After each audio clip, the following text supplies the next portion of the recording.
UFC Abu Dhabi is this Saturday, and we have 12 fights headlined by Robert Whittaker taking on Rainer de Ridder in the main event. This is a pay-per-view level card, in my opinion, for free, and it's an early start time for us Americans, 12 p.m. Eastern. You don't want to miss it, and I'm going to be going through each and every fight, giving my quick picks and favorite bets on the entire card, starting at the bottom, working my way to the top as always. If you want a full, more in-depth breakdown, check out my video from a couple days ago. Went about 40 minutes, but this is going to be short and sweet, so let me know in the comments what your favorite bets on this entire card is, who your favorite underdog is, because there's a couple I do like on this card. Leave a like on the video, click subscribe because it helps out the channel a lot. I appreciate everybody who has subscribed. We're almost to 4,000 subscribers. I see like over 80% of my viewers are not subscribed though, so click that button. Should be at the bottom right down there. Click that, helps out the channel a lot. And turn those post notifications on, man, because tomorrow, for instance, we typically go Thursday at 8 p.m., but tomorrow we have a special time because Just Win Baby is back from out of the country, and he's going to be taking on Pick'em MMA.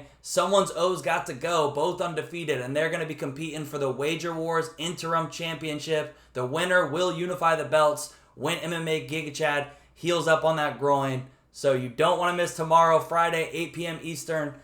Great episode of Wager Wars. It's going to be a lot of fun, and two really sharp guys. So all that out of the way, man. If you need a great sports book, if you want to support the show, you want a book where you can get quick payouts, not get limited if you win, and also, you know, when you sign up, you're going to get $50 when you deposit $100. But honestly, my favorite thing about Bet 105 is, man, this split decision insurance. If your fighter loses a split decision, you're going to get 25% of that bet back. And also, if you like the parlay, a lot of you guys in the comments are always talking about parlays. Man, they're going to boost your parlays 15%. So there's some great promotions. They're not going to limit you. They're going to give you quick payouts, man. So definitely check them out. But all that out of the way, let's get into this first fight on the night. We got Martin Buday taking on Marcus Buchecha, jiu-jitsu legend. Martin Buday, a guy I've had to bet on a couple times, but I'm not a huge fan of.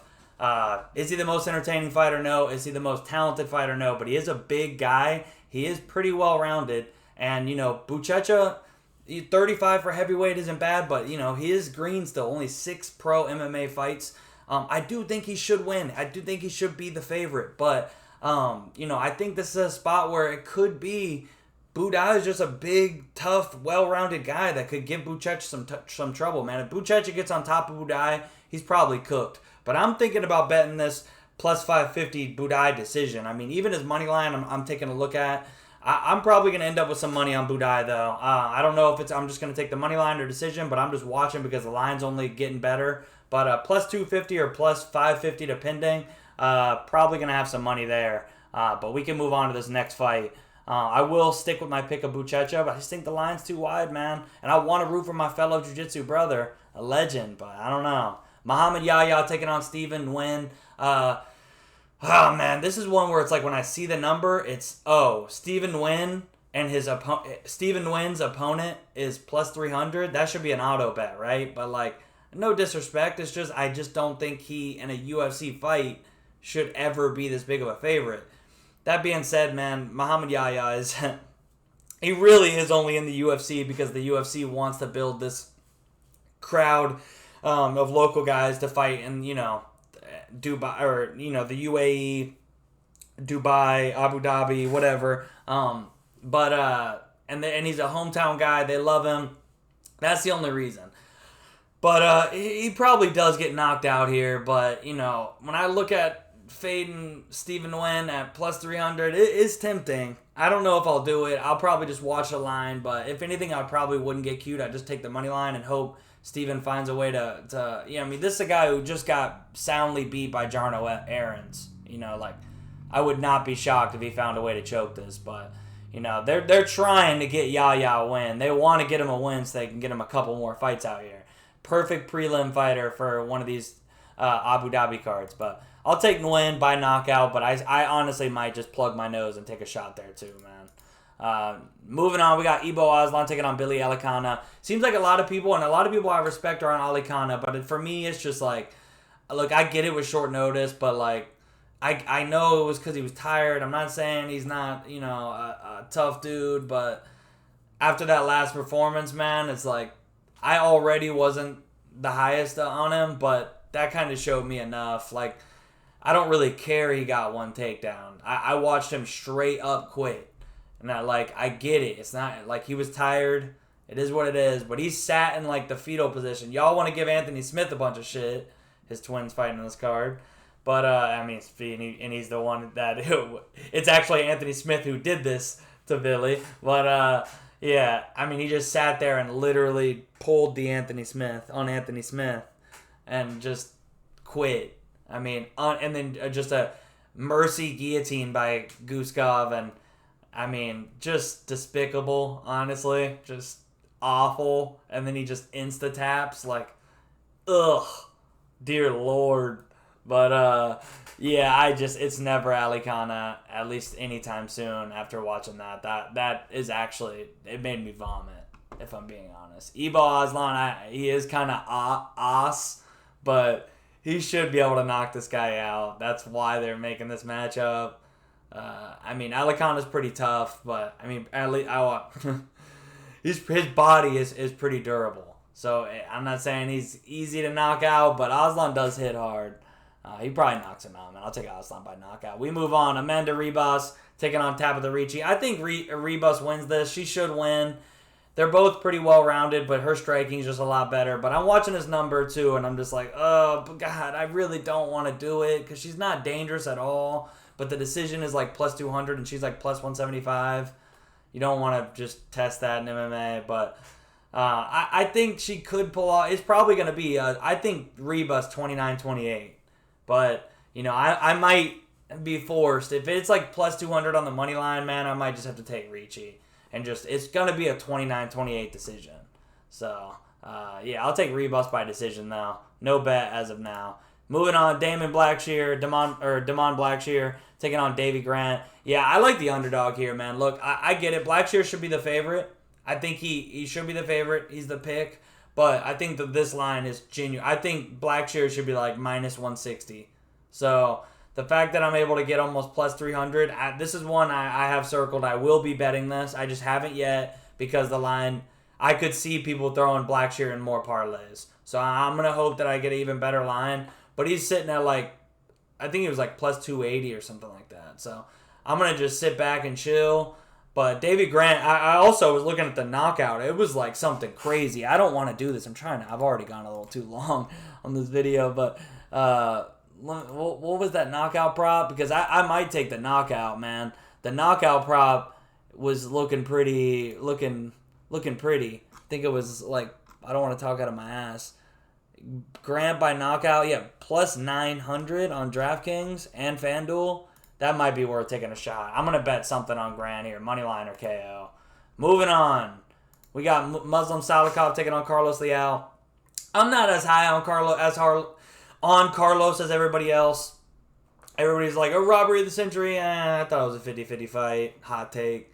But, look, he should beat 50-year-old Muslim Salikov. But, you know, his name's Muslim and they're fighting in Abu Dhabi. So, if it's close... Do you really want to have that minus 500? And then Muslim can knock anybody out if he lands one of those perfect shots. I think Carlos Leal wins. I'll probably just pass on this one. It's like another one of these, like, dog's probably a little wide, but I don't know if I like this one as much as some others. If I play it, I'll tweet it out, as always. Moving on, Bryce Mitchell, Said Nurmagomedov. Yeah, I'll keep this short and sweet. I think this is the definition of a coin toss.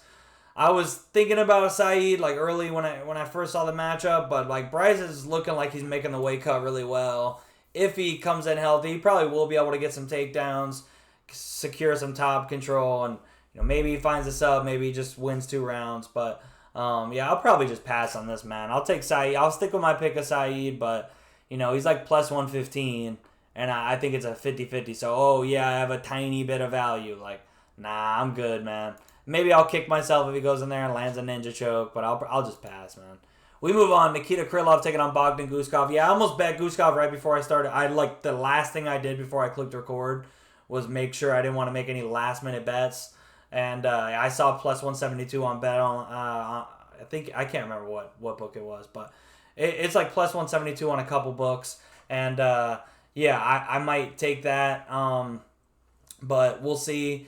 I'm going to be betting Guskov, though. I'll just wait and see what happens with the line. Look, Krylov could get him down and submit him. I know there's going to be a grappling discrepancy, but I think Guskov can knock him out, man. I think Guskov can knock him out. I think Guskov's training hard. He's got some good guys around him. Krylov's been inactive. He just got knocked out. He's slow and stiff, and I'm going to say Guskov catches him. So give me Guskov by knockout. I'll take the underdog, and I am going to be betting him. Asu Amabayev taking on Jose Ochoa. You know, I'm a little bit more inclined to bet Ochoa here than Saeed, but it's kind of a similar boat where, you know, I think he wins. It's like how I might have a little value there, but, you know, at the same time, like, it's closely lined. It's like, you know, I don't know. I'll probably just pass. Asu can get takedowns, and I think he will take him down. I just think Ochoa gets back up and either knocks him out or wins the next 2 rounds. Asu will slow down, and I think Ochoa will take over. It's just a matter of can he do that in the second round. I don't know. I'm going to say Ochoa gets the knockout, but as of now, no bet on this. I'll see. If I do, I will post it on X/Twitter. Shara Magomedov taking on MAB.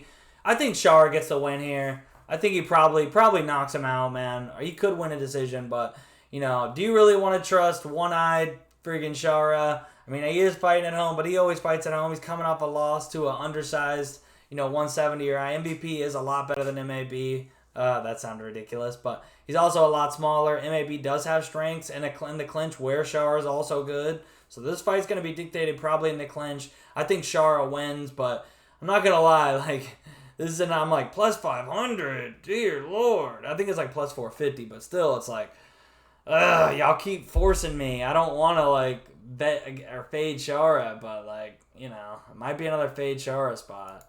I don't know. Wouldn't be parlaying him at that, but as of now, no bet. Moving on, Piotr Jan taking on Marcus McGee. Yeah, I think Jan's good here. I think he should win. Look, Marcus is really good, and I get it. He's got to kind of hurry. It's bantamweight. He's 35, but I don't know. He's well-rounded. Jan does start slow, but I think Jan should win this fight, man. I'll take Jan by decision. No hot take here. I'm just going to pass. Main event, man, we got Robert Whittaker taking on Rainer DeRitter. Yeah, I got to go with the Reaper, man. I mean, I knew from the moment I saw this matchup I was going to be picking him. I just didn't know if I was going to have some money on him, but I took some minus 140. I just think Whittaker, like, he could style on DeRitter on the feet. Yeah, he could get taken down, but I don't know if DeRitter is quite Hamzat. I give Hamzat some shit, but in the first round, he's a son of a. And, he broke freaking Rob's teeth. Like, this crazy scenario. I'm not saying to making excuses, but it's Hamzat in the first round. I don't know if DeRitter's quite that. I do think he's good. He's coming off a great win. People are trying to, like, rewrite the narrative. Now, beating Bo Nickel is very impressive. I'm impressed. He is big. He's dangerous. He has a grappling advantage. But I still think Rob's got it. I'm not quite as sold on Rob's washed like some of these people. There's some sharp guys that are on DeRitter. I respect it. You're getting plus money on a freaking huge guy with a grappling discrepancy coming off getting subbed. I get it. But I'm going to go with Rob. One last ride. Probably won't be the last, but another ride. Can my last max bet winner on that Alice Karov 10 units, minus 130. Shout out. Love you forever, Rob. So maybe I'm biased. But bets, I have Rob already locked in, minus 140. But I will be betting Guskov. I'm just watching that line. I will be betting either Grant Moneyline or Grant KO. I'm watching those. And I will be betting either Budai Moneyline or Budai Decision. I'm just watching these lines. I've had to pick my spots this week. It's a tough week, I feel like. But I'll at least have those 4 bets for sure. And then, I'm watching Ochoa still a little bit. We'll see if some late money I can get some plus money there. And then, if Ricci were to hit like plus 200... If Salikov gets too crazy or Yaya, I'm watching those potential last-minute plays as the lines only parlay boys are. That's how it goes this week. You got to watch those up until fight time. But yeah, went a little longer than I wanted. But like the video, click subscribe, turn those post notifications on. I appreciate you, man. Wager Wars tomorrow, Friday, 8 p.m. Eastern. Until then, peace.